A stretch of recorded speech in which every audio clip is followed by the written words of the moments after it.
Hi, everybody, and welcome to today's webinar. Today, we're going to be discussing designing and delivering the experiences of the future. My name's Siobhan Fagan. I'm the managing editor of CMSWire, and I am very happy to be hosting today's webinar. So right now, we are in the middle of the introductions. That's going to take about 5 minutes, give or take, because we want to leave enough time for our main event, the presentation. You're going to be hearing from a couple of speakers today, and then we're going to try to also leave some time at the end for a live Q&A, and that means you, our audience, you can use the Q&A module at the right of your browser to ask questions during the webinar. You can also tweet us. We will be watching our Twitter streams, so you can tweet at Reltio or at Annette Franz or at CMSWire and let us know what you think, any questions you might have, and how you're doing. The colorful widgets at the bottom of your browser also have additional resources, including any tech support that you might need. So it could be you. 2 lucky attendees that stay until the end of the live Q&A have the chance to win one of 2 $50 Amazon gift cards, and we'll email you at the end of the webinar. So do stick around. It's going to be a great presentation. A little bit about CMSWire. We were founded in 2003, and we publish a wide variety of contributors on 3 primary topic areas: digital customer experience, the digital workplace, and information management. A little bit about today's sponsor, Reltio. Reltio offers a fundamentally different way to manage customer data. It's focused on helping enterprises understand their customers better so they can deliver better customer experiences. You can find out more at the website on your screen right ahead. And now it is my pleasure to introduce today's speakers. First, we're going to be hearing from moderator Jackie Geiger. She is the Chief Marketing Officer at Reltio. We'll be hearing from Annette Franz today. She is the founder and CEO of CX Journey Incorporated. And we're also going to be hearing from Gautam Puranik. He is the Head of Business Strategy and Chief Data Officer at CarMax Auto Finance. And at this point, I would like to say, take it away, Jackie. Thank you, Siobhan. So we're here to talk about designing and delivering the experiences of the future. And I figured we would dive right in with our first question for Annette. And that is, how do you help companies design customer experiences? When you start with an easy question.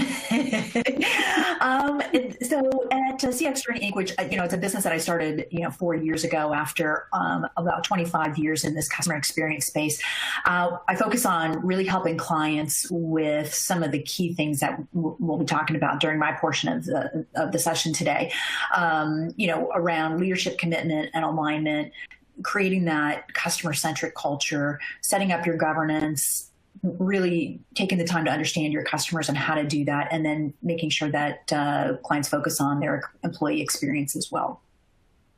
So during this time, companies have gone above and beyond in terms of delivering new experiences to customers. And I wondered, what are some of the more innovative experiences you know about that customer experience leaders are building? Yeah, so it's been an interesting year. It's been an interesting year for CX folks. It's been an interesting year for customers. It's been an interesting year for employees as well. But what we're seeing, and I don't think that any of this is new or people haven't heard about this, but obviously companies are leaning toward cashless, cardless, contactless, curbside, anything that helps to keep both employees and customers safe. I've seen a lot more in terms of VR and AR, virtual reality and augmented reality, as companies try to do some of these, contactless experiences. And then I think the key thing to remember too is that the experiences are not humanless, though, right? Digital transformations have come, advanced many, many years over the course of just a couple of months this year, right? So 2020 was a great year for digital transformation. But I think a key thing to remember is that the experience is not humanless. Technology is really a tool and a facilitator in the experience, and customers want that human touch. I think even more this year, people want that human interaction and that human, touch, quote unquote, touch. So I think, the more technologically advanced we become, the more people want to interact with people. And I think that's an important thing to, end this question on. And by focusing on one thing, right? That we need to talk to customers. We need to ask customers, what are their pain points? What problems are they trying to solve? And that's how we're ultimately going to innovate, co-create, and design the experience that they're expecting and wanting. And, designing experience can be kind of a big, overwhelming, complicated thing. And what I like that you have is this framework. And I was hoping that you could kind of walk us through those key building blocks so people can understand how to start. Yeah, it's crazy. I put this up and I've been sharing this for the last couple of years because I think when people think about customer experience transformation, they don't realize everything that goes into it. A lot of times people think that it's, what's happening at the front line and being helpful and those kinds of things. Customer experience and a customer experience transformation is so much more than that, right? So I put together these building blocks, and I tend to focus on the foundation, and I think we'll focus on that a bit in our next question. But really, the foundation is really important. We've got to have that foundation set before we can do a lot of these other things. But once we've got the foundation in place, and then we've got sort of this core, we've got to make sure we've got our vision defined, and that's what we're building our strategy based on. We've got to make sure that we understand what our desired outcomes are so that we, can define what success looks like, and we can define what those outcomes are for the business and for customers and for employees. And we've got to have that infrastructure in place, right? That's sort of the center thin line there, the people, the processes, and the tools and technology that we need to design and ultimately deliver the experience as well. And then some of the actions and the outcomes, and again, making sure that we've got the success metrics in place, and those things that are toward the top, they need to be defined early on in your CX strategy work and in your even at the point where you're trying to get executive commitment, you've got to have those things defined and have a starting point so that they can really translate what it means to focus on the customers. What does that mean for the business as well as for customers? So during normal times, Annette, you would bring a whole bunch of people into the room. It's a very collaborative process. You'd have sticky notes and whiteboards. So, in today's environment, what's your advice on how to get started? Yeah, I think, it is that foundation. And that's really where I focus a lot of my time when I'm working with my clients, is that foundation. You've got to have, if you don't have leadership commitment for the work that needs to be done, you won't get the resources, right? You won't get the financial, the capital, the human, the time. You won't get any of those resources to do the work that needs to be done, and it needs to be done enterprise-wide. And that also means that there has to be leadership alignment, right? It can't just be the CEO and one other executive. That doesn't work. Everybody's got to be on the same page so that it is an enterprise-wide effort. Because if we don't have that, customers are going to feel it, right? You're going to go from channel to channel or from department to department and working with different parts of the organization, and the experience is going to be very disjointed. The culture is an important place, and I usually start with those two, right? I usually start with leadership and culture because these are really the foundational elements. And the culture is around, customer-centric values, mission, vision, purpose, having a brand promise defined. When it comes to values, it's also about defining the behaviors, the acceptable behaviors for those values. And I like to say, customer-centric culture isn't about saying yes to everything customers ask for. It's not saying, the customer is always right. It is a foundational element. Customer centricity, again, isn't just what you do at the front line. It's ingrained into the DNA of the organization. And so the way that I define it is I always say no discussions, no decisions, no designs without bringing in the customer voice, right? Without asking, how will this impact her? How will it make her feel? What problems will it solve for her? So that's really what culture is about. Governance, there's two parts to governance. It's the structure, it's the committees that help you get sort of that cross-functional, that organization-wide adoption and grassroots groundswell that you need to get this work done. And then the operating model, which is really about the tools, the people, the data, the technology, the processes that are going to be implemented in order to make your CX strategy work. And then customer understanding is all about, I talk about listen, characterize, and empathize. Listen is feedback and data. Characterize is around developing your personas, and the empathize is journey mapping. And then finally, the employee experience. These are the 5 things that we really need to start with and focus on. The employee experience is critical. Without employees, we don't have somebody who's going to build and sell your products. So we need to make sure that the employee experience is a good one. and that will translate to a good customer experience as well. So you mentioned data a few times, how data plays a really key role. Can you talk about this concept of connected data and what role that plays in building experiences? Yeah, absolutely. In our last webinar together, I talked about, data being at the heart of designing and delivering a great customer experience, right? And data comes in a lot of different forms. I sort of alluded to that on the previous slide with, data coming from customer feedback in its many ways, shapes, and forms. And then also what I call the breadcrumbs of data that customers leave behind when they interact and transact with the brand, right? And that's really important to bring those two pieces of, or different types of data together. And we're connected, or we have, connected customers. So we've got to be connected companies. And that means that we have to have and use connected data. It really informs your customer experience strategy. It's so important. When we have connected data, we have more accurate data. And that sounds really weird, but that's because we sort of have that single source, right? We have that single source. And we have this 360-degree view of the customer and the customer experience. And it allows us to then streamline our processes because we're sharing data across functions. It's not just sitting in a silo somewhere. It's not just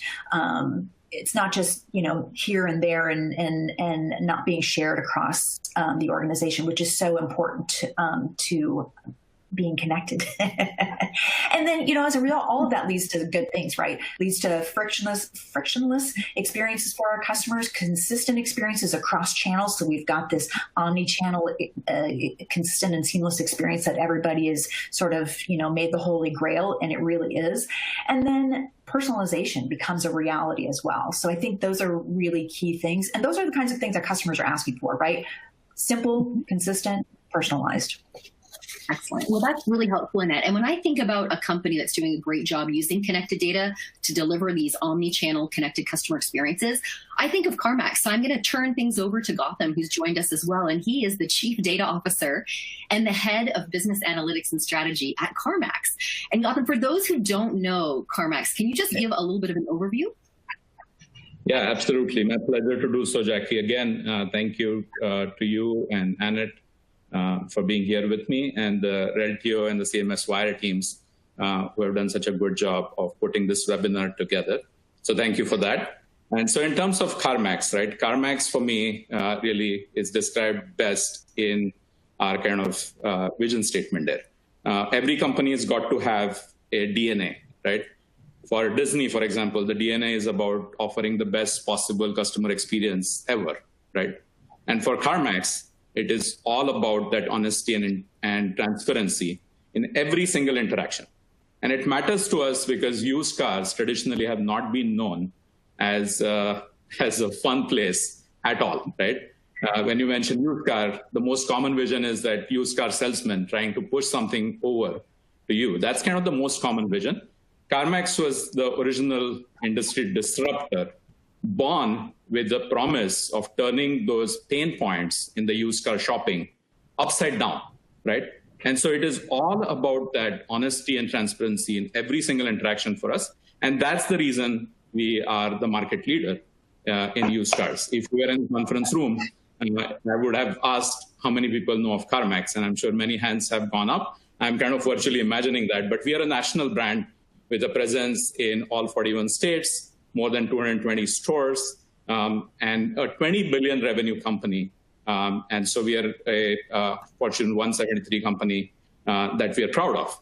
And the last thing I'll say on that front is a distinction that we enjoy that's somewhat unique, is the fact that we are in Fortune 100 best companies to work for 16 years in a row. And that goes to speak in terms of our core value is all about people first. And that's putting our customers first, and that putting our associate first. So that's CarMax in a nutshell. Excellent. Well, congratulations on that distinction. That's not an easy one to get. And I know, Gautam, before COVID, right, you were already driving a digital transformation. But I want to talk a little bit about how your customers' engagement with you has changed recently and how they buy and they sell cars. Yeah, that's a wonderful question, Jackie. And I'm just going 5 years back before I kind of talk about how the experience has transformed. If I go just 5 years back, the car shopping for the most part was fairly straightforward. Customers would go to a website, they'll go to CarMax.com, and the next step they take after doing some research is to come to our store. And so the next phase of shopping was completely being handled in stores, right? That was just 5 years back. If you look at what is now, and the COVID part has sort of accelerated the transformation, customers are doing much more online. And that's happening in the auto industry, similar to many other industries. And so what you see here is that customers sort of painting the two extremes. There are customers who are completely comfortable with 100% online shopping. That remains a relatively smaller group, but it exists. And on the left-hand side, what you see is it's 100% in store. These are customers who are used to their car buying experience in stores. And this is where CarMax has excelled for a long time. We are known for an awesome experience that our associates provide in the store. But hey, what's the transformation is that customers are somewhere in between. It's very common for customers to go online and then start their journey, submit their finance application, for example, online, submit their trade-in request. If they are selling a car to us, do their trade-in part online, and so do the paperwork online. You get the point that customers are willing to do more and more online, even though majority of the customer sort of combine the online journey with some form of physical experience. And therefore, for CarMax, what we've been really working on for a good number of years is how do we design an experience that we call the omni-channel experience. And we are in the best position to offer that omni-channel experience to our customers. So omni-channel is used quite widely, and there's different definitions of it. Can you share what an omni-channel experience looks like at CarMax? Yeah, that's such a wonderful question, Jackie, because as you mentioned, that's a buzzword today, right? Everyone is, Annette referenced this, everybody's trying to design an omni-channel kind of experience. So it's important to talk about it in our context as to how we view it. And just simply put, it is giving control to the customer so that they can shop on their terms anywhere, anytime, right? Now, again, it's one thing to say it, but let's just think about what that means in our context, right? And so again, what you see, let's just imagine our customer, Jill. She is in her hammock, wonderfully kind of relaxing. And then if she's anything like me, it's pretty common for customers to look at the CarMax app and kind of see what cars are available. And she sees a car. That car is, let's say, like a red-colored Mustang, and it's awesome. What we are really saying is at that point, she has the flexibility to shop on her terms. So she may go and do more research on her laptop. But at that point, she may say, well, I'm actually going to go to a nearby CarMax and have a test drive so that I can feel that beautiful red Mustang and what it is. She may come back and say, well, okay, now I'm actually ready to buy this car. In that case, we have a delivery option available to her where she can, as you see in the picture, she can go to the nearby CarMax, complete her purchase process there, or she can say, no, CarMax, actually, can you deliver that car to me? And that's essentially saying, well, Jill, you can choose what you want to do and how you want to do things. And for CarMax, we're really go about making those options available to her. So she feels like she is in the control of the process rather than us trying to drive her down on a certain path, for example. So it sounds like data plays a really key role in this whole experience. And I thought it would be useful for people to understand your data strategy. Yeah, again, Annette mentioned this earlier, right? Today's customer experiences, they are powered by data. There are many things about data. I won't go through all of that, but many people, famous people saying data is the gold and it's the glue that kind of binds it together. That's personally what I believe. It is the glue that binds it together. And why is the question. Now, the thing is, what I believe and what we believe is that the two things that you see there, it is your customer experience processes and your data strategy and technology components that have to come together in order to deliver this omni-channel experience, which is flexible in every which way you think. Now, let's use the same story of our customer, Jill, and her progression, right? So Jill is looking up her app. She's really, really fell in love with that beautiful red Mustang. Now for Jill, the next step, as I said, she decides is I'm going to come and actually test drive that car. That feeling is so important to her. Now, when she comes to CarMax, if we did not invest in this integrated data strategy, just imagine what's going to happen. Jill is going to come in and we'll start saying, well, have you been to CarMax before? Well, she says yes. She's hoping that we will acknowledge that she has kind of been with CarMax. She's actually a past customer who's bought 4 cars from us. And she's done work to show her interest in that red Mustang. Now, if we give her an experience where we acknowledge that and say, Jill, thank you for being such a great customer for us. I know you're interested in this red Mustang. And by the way, it's clean and ready for you to drive. That's the experience that we all want, right?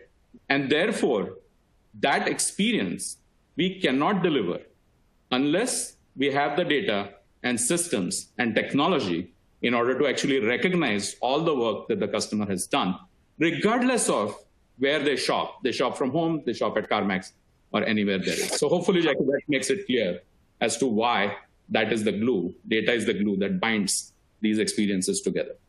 It absolutely does. And you mentioned that you're using data throughout every step of the process. And I was wondering if you could share a little bit about the type of data you're collecting. Mm-hmm. Absolutely. And so this is where, again, we are in a fortunate position, given kind of our scale and our experience in the space. So again, the point here that I'm trying to make is we compile a vast amount of data at different stages of customer progression. I won't bore you with all of the details, every single detail. You can read it on the slide. But there are a couple of things that I would like to point your attention to. The first one in the extreme right.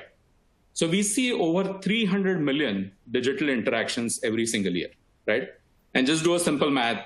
That means close to, just round it up, but close to 1 million interactions, digital interactions every day, right? And these are people, therefore, who are on CarMax.com, who are on our app, researching, shopping, doing a variety of things. We are collecting every single piece of information there in terms of what are they doing, what are the clicks, all of that type of stuff. Of course, respecting all the privacy and those aspects, but we are collecting that anonymous information, for example.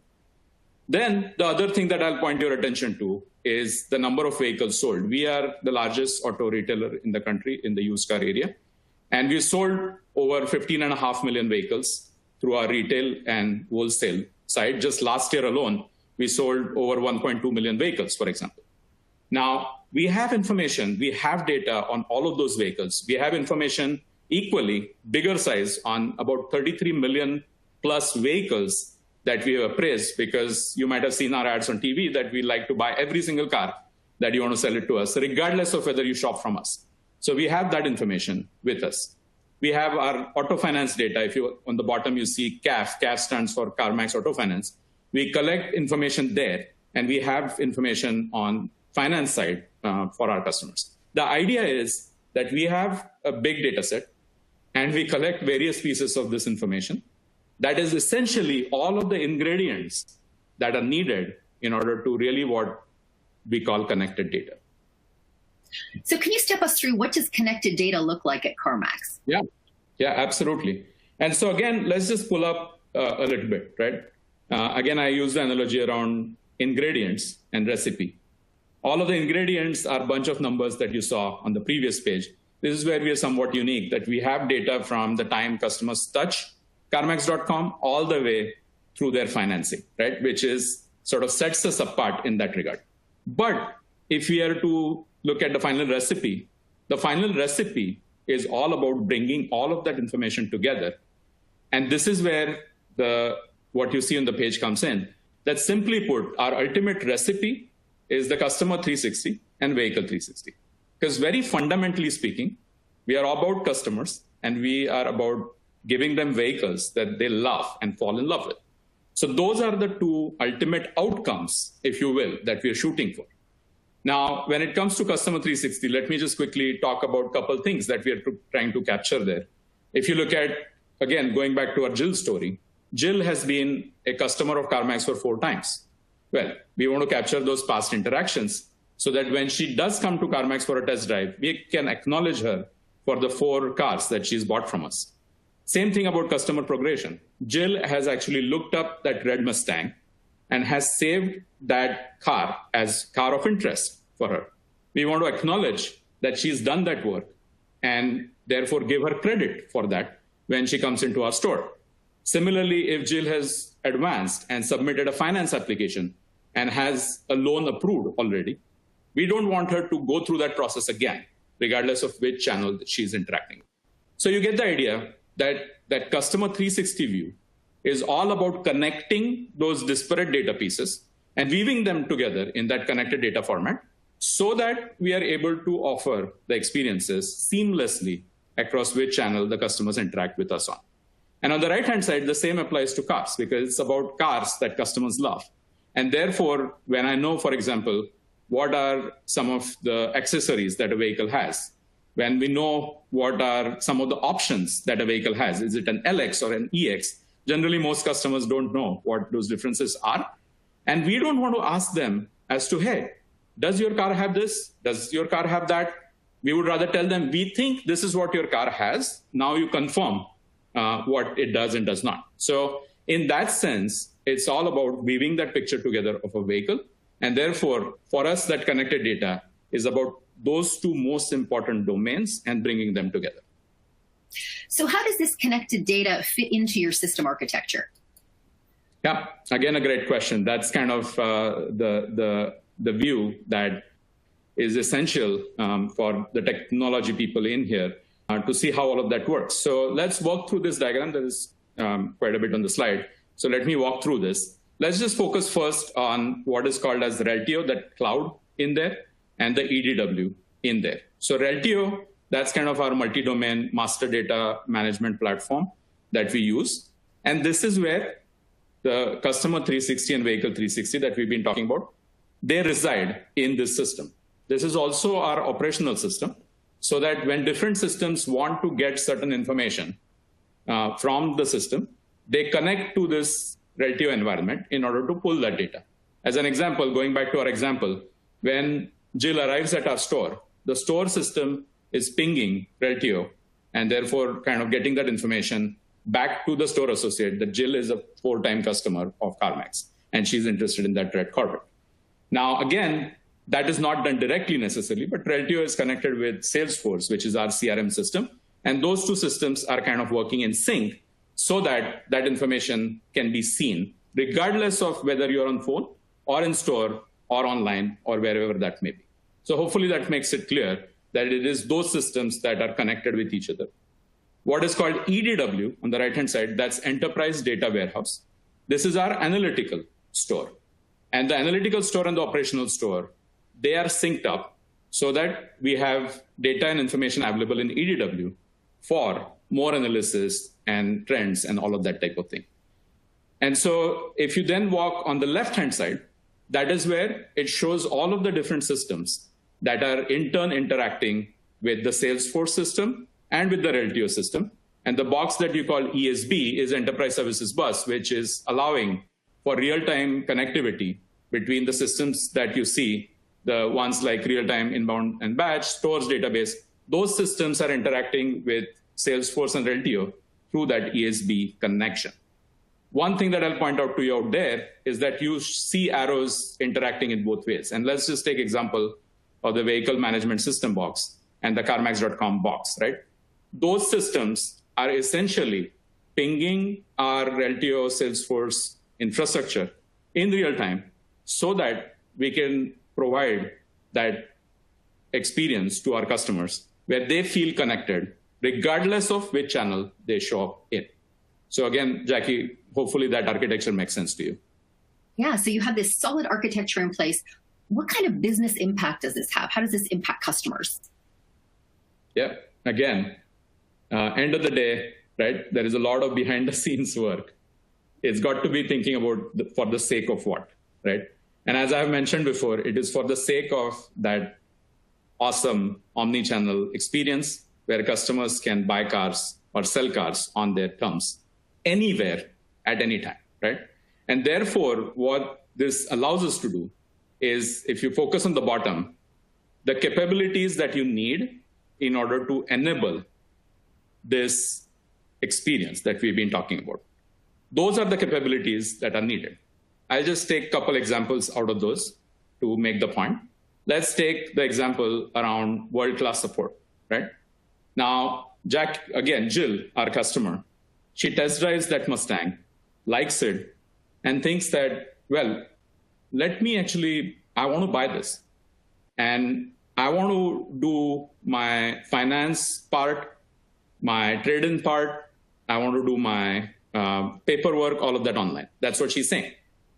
This is where our world-class support comes in. We have 5 customer experience centers where we have, again, great associates helping customers to progress in their car shopping journey. And so Jill starts doing everything online.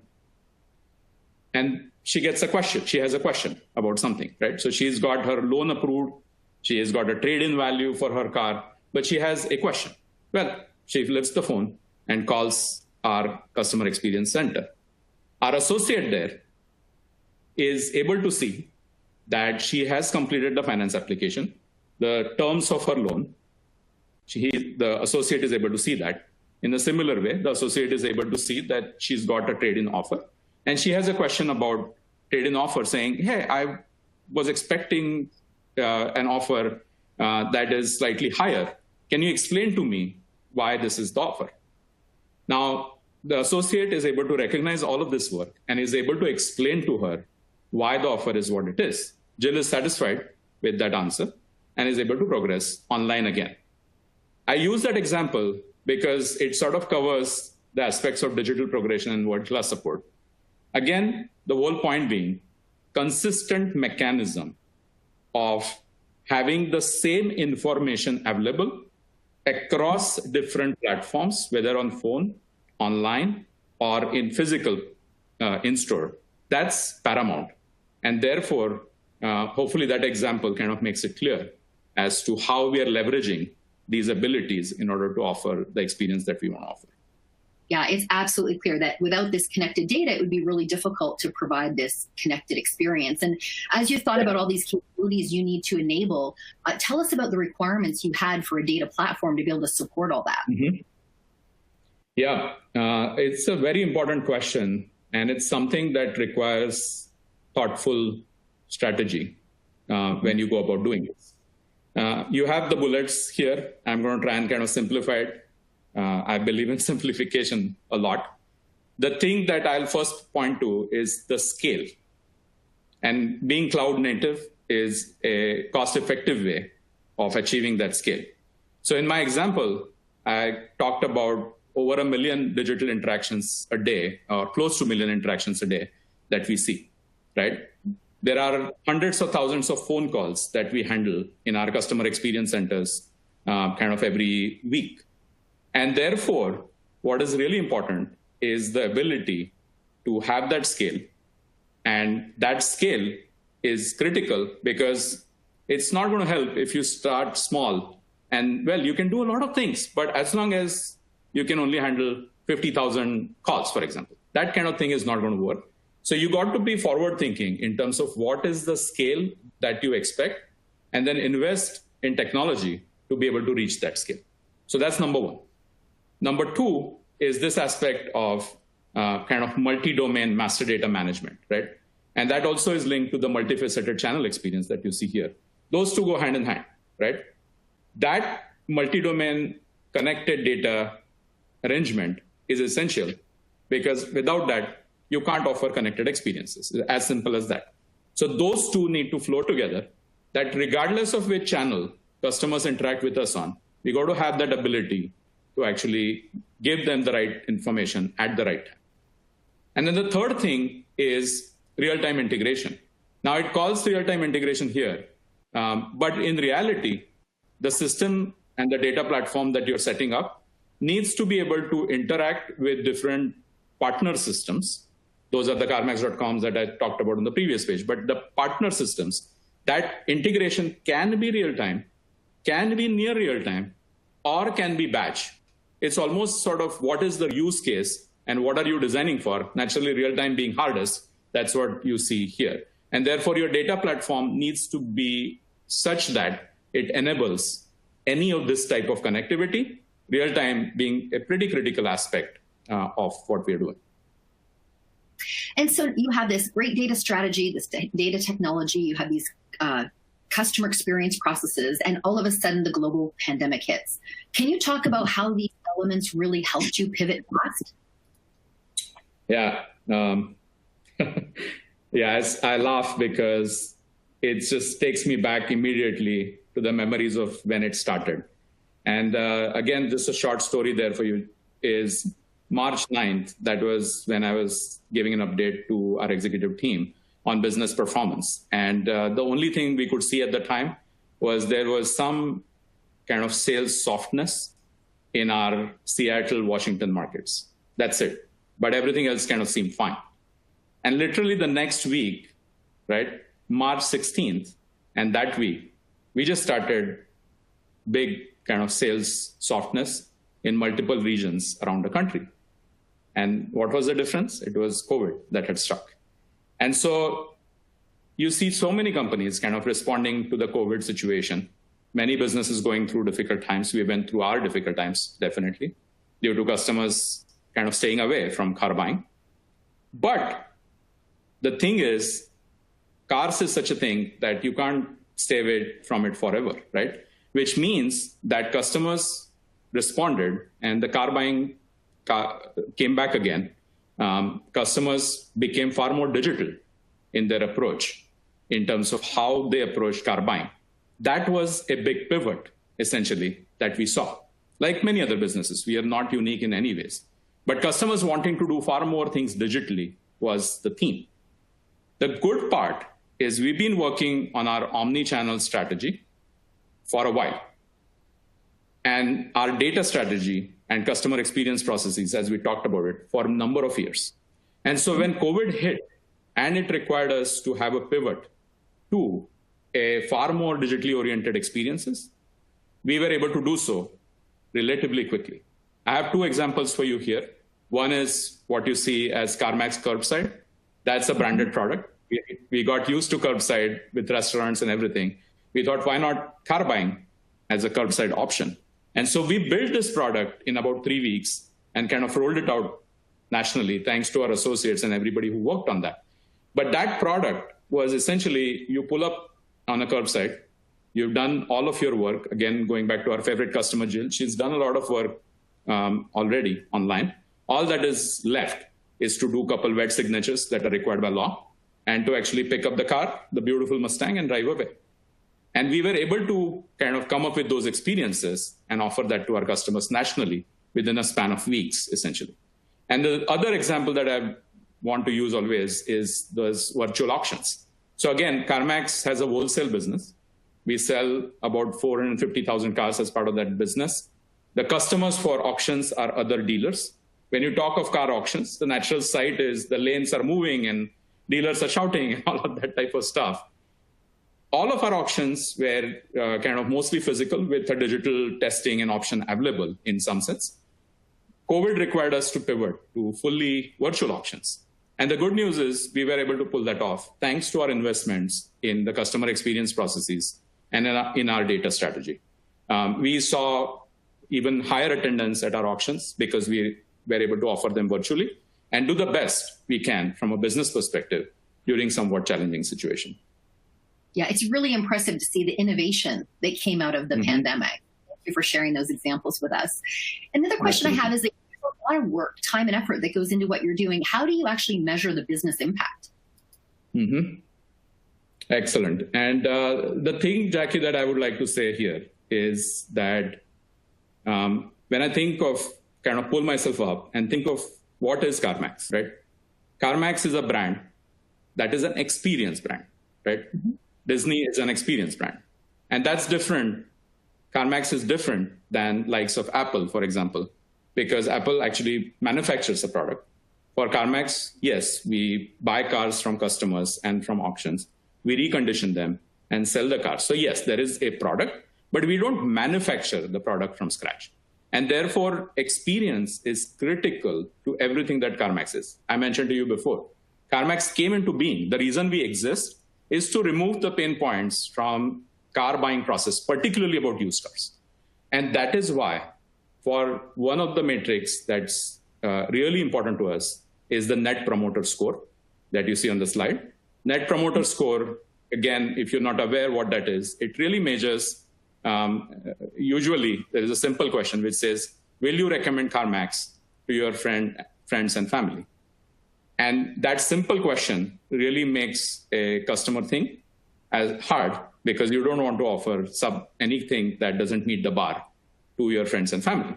And so we measure this Net Promoter Score at every stage of the interaction, whether it is about a phone call, whether it is about an in-store experience, how was your interaction with a sales consultant, how was your interaction with a service consultant, any and all interactions we measure through NPS and take it extremely seriously to heart, given that we are an experiential brand. And so this is a key metric that we focus on. The other metric is, of course, revenue growth. And the way we think about it is that one of our values is people first. And when I say people, that is our associates and that's our customers. We put them first in every single interaction. And so when we have an awesome customer experience, revenue is a byproduct of that. Revenue will come. Customers will be happy with us. They will be loyal to us as a brand, and they will keep coming to us and get new customers along with them. And therefore, revenue growth is very linked to that NPS growth. That's our key second matrix.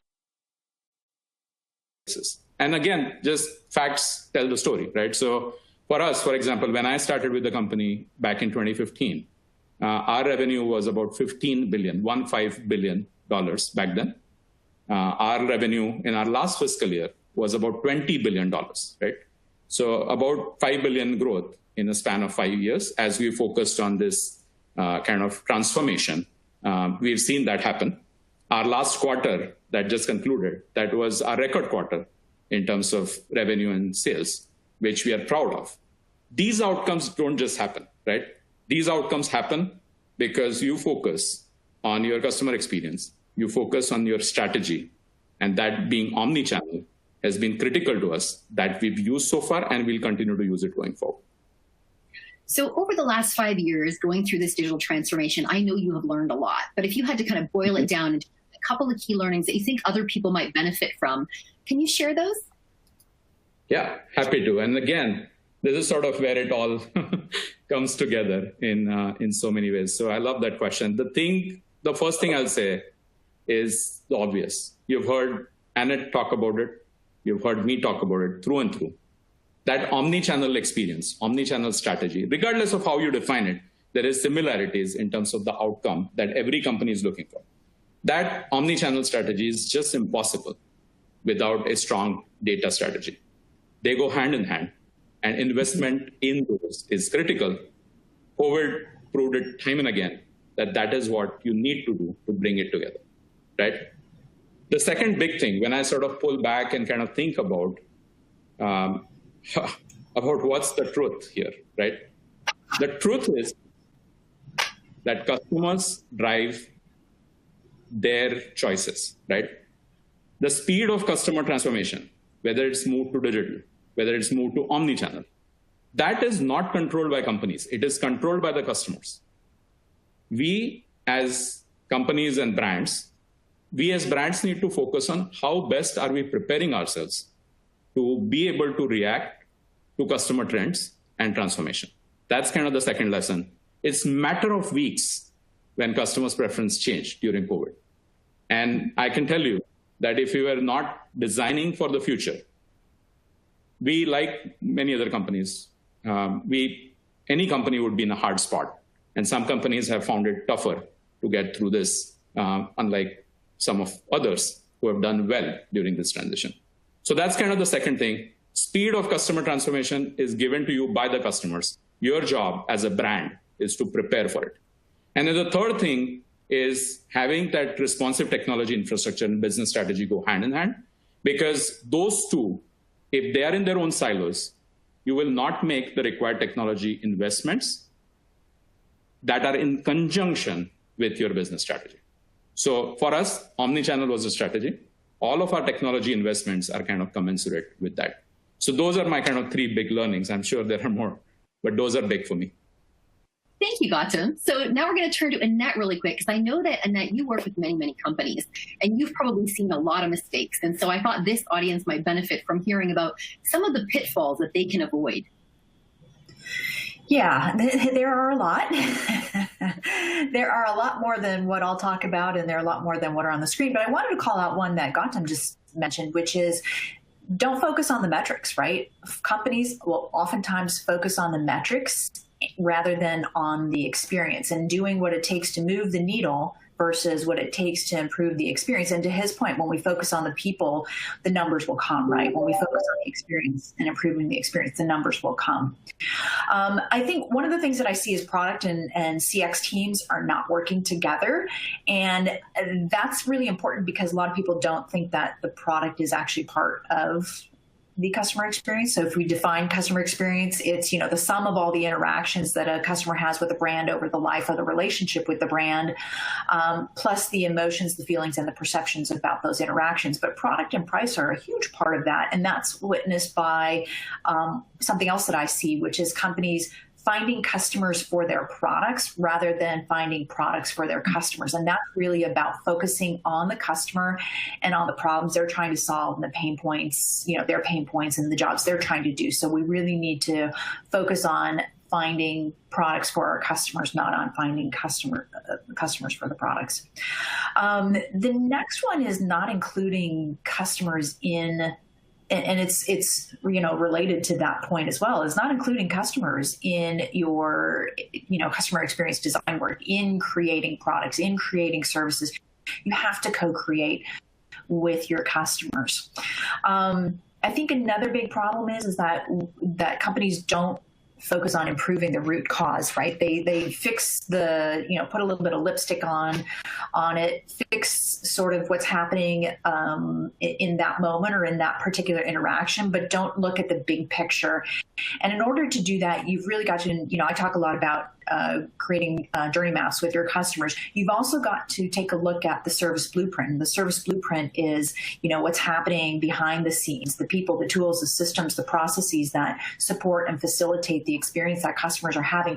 You've got to fix what's happening on the inside before you can fix what's happening for the customer on the outside. So don't just, focus on little tactical things. You've got to redesign what's happening behind the scenes in order to, really ultimately improve what the customer is then going to experience. I also think that one of the things that we uncover when we do those service blueprints is where those silos reside. We talked a lot about data, and we talked a little bit about data needs to be shared, connected customers, connected companies, connected data, all of that. The data and the information have to flow freely.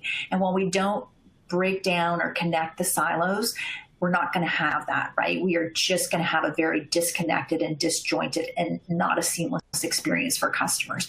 And then finally, I think one of the things too is that I find that companies often view all customers as the same, or they bucket them in, big sort of target demographics or target segments.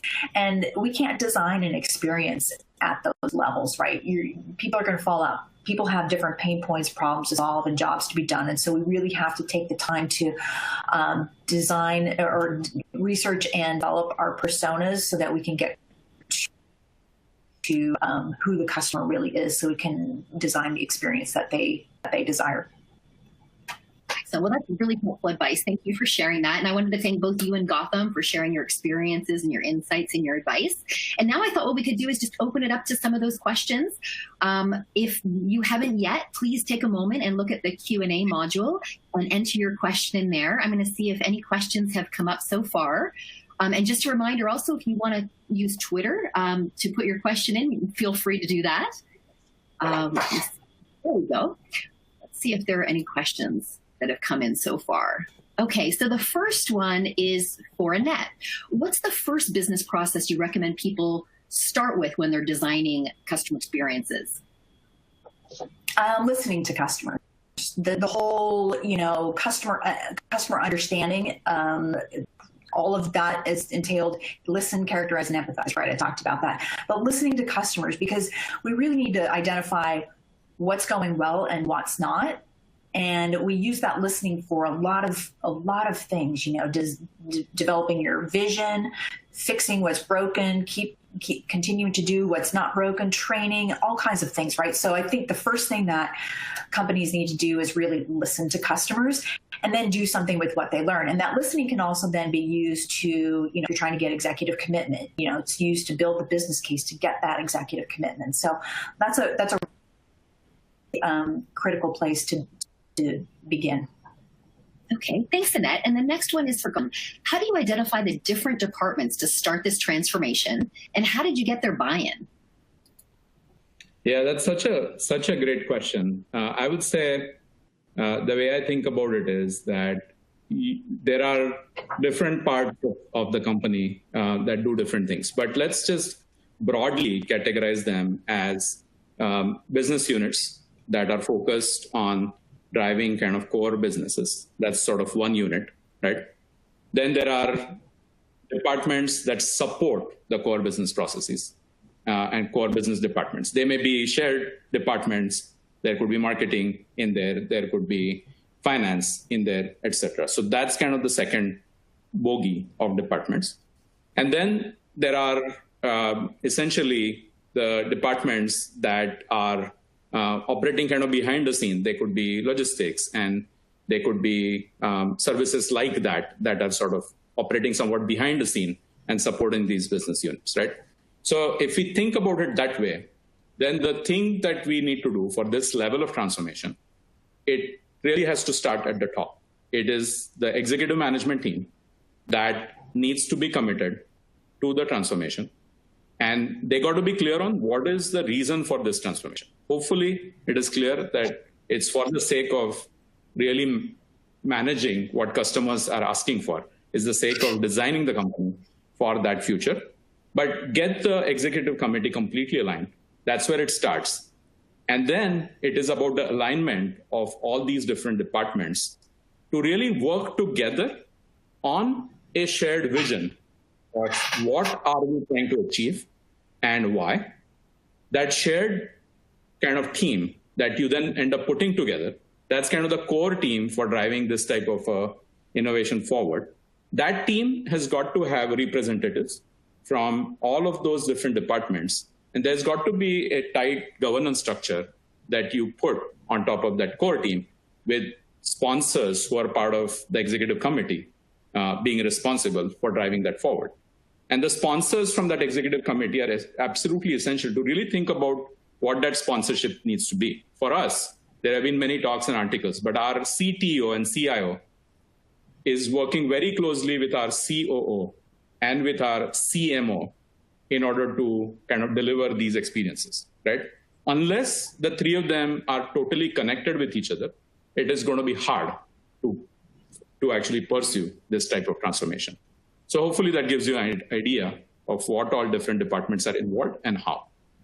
Yeah, so for you, it sounds like at CarMax, you have alignment at the executive level. The next question that came in is actually for Annette and asks, well, what happens? How do you overcome different views from leadership if they have different views?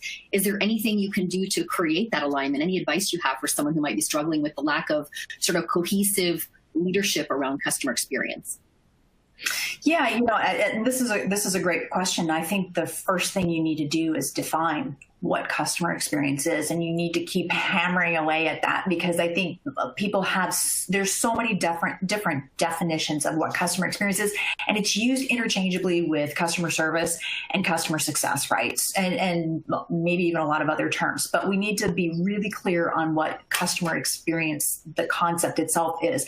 The second thing that I would do is, again, going back to the first question about listening, right? We have to build out our customer experience vision and our customer experience intent statement, and that is rooted deeply in a customer listening. And so when we take those insights from what customers' expectations are about the experience and build those into the vision and into our intent statement, I think that those are two critical pieces that can really help to bring folks together and be on the same page. There's so much more that we can do, but I'll just leave it at that because I know we have a lot of other questions. But I think that's the key, is getting the definition out there and hounding away at it all the time and making sure that people really know what the concept of customer experience really is, that is bigger and broader than UX or customer service or customer success. It's sort of the umbrella, discipline, and define that for them, and then create that vision and that intent statement. Okay, thank you. And Gautam, next question is for you. So how, as we think about like people who are anonymously browsing on your website, do you integrate those anonymous searches and things like that into the profile and with their in-store experience? Yeah, so again, that's a great question. As far as the anonymous kind of visitors are concerned, we want to kind of respect their privacy and comply with all the regulations like the CCPA Act, for example. And so we take data privacy extremely seriously. And therefore, what we're doing is we clearly have kind of tracking for these anonymous visitors. We are able to see what we call ubiquitous data about them in terms of like what type of browser they're using. Are they on a Mac system or on an Android system? We are able to track all of that information as far as visitors are concerned. We are able to see their click patterns and data that helps us improve our site experience, for example. But we do not collect anything that is a personally identifiable information, respecting all of the privacy laws that are around it. The moment they raise their hand to say, well, okay, now I'm actually interested in this car, at that point, those customers became known customers to us. And at that point, we are able to link kind of their anonymous sessions and work that they've done with known identity of that customer. Okay, thank you. And Annette, there's a question about governance. You had mentioned governance, and the person who's asking the question just wants to know, what are the key elements of the meaning of governance? So governance is really about two things. It's about oversight, and it's about execution.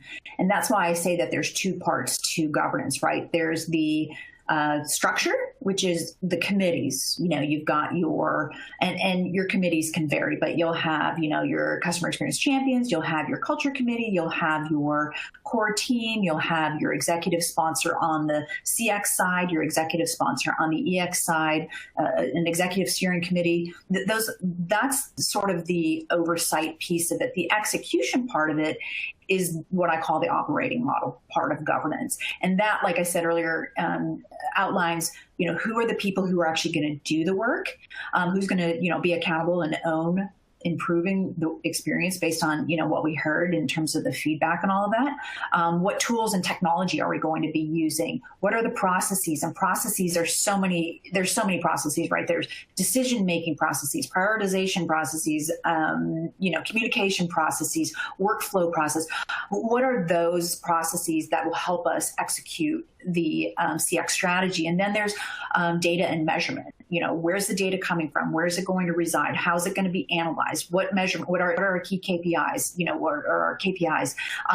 And how are we going to measure success? All of those kinds of things. So those are the two key components of governance. Again, oversight and execution. Great question. Well, thank you for your thoughtful responses to the questions. At this point, I'm going to hand it over to Siobhan to close out our session. Thank you so much, Jackie, and thank you also to Annette and Gautam. So for all of you in the audience, did you stick around? I know that a lot of you did because I saw your questions keep coming in until the end, and we're going to try and follow up with as many of you as we can after the fact. So keep an eye on your inbox for the next few hours. You'll see if you won one of those two $50 Amazon gift cards. And thank you to all of you, our audience, for joining in, for participating in the Q&A. We have recorded the webinar, so a link to the on-demand video will be emailed to you in the next few business days. Thank you once again, Annette, Gautam, and Jackie for speaking today, and thank you to Reltio for sponsoring. Have a great day, everybody. Thank you so much.